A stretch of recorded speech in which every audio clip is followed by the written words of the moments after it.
وأيضا استولوا على 1250 ملك وعقار للمسيحيين. هذا المسيحي شلون يرجع إذا ما يرجعوا له حقوقه؟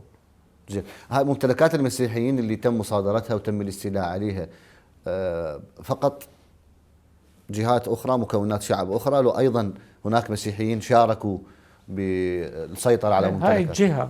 هاي الجهة السياسية هم شاركت، وإلى اليوم أهالي المسيحيين ما كيف ما رجعوا، لأن هي ماسكة الملف الأمني. هاي الجهة السياسية اللي مسيحية حتى يصير تعريفها سياسية. اليوم بعد التحرير استرجعنا هالمبنى، ونحن بغاية الشكر والفرح لاسترجاع هذا المبنى.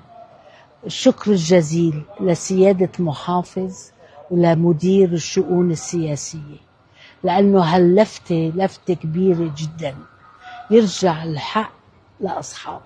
توجيه من السيد محافظ اللاذقية ومدير الشؤون السياسية في اللاذقية، تم تسليم بناء دير راهبات الكرمل في منطقة الكاملية في اللاذقية إلى رئيسة الدير أصولا، والذي كان مستولى عليه من قبل حزب البعث المنحل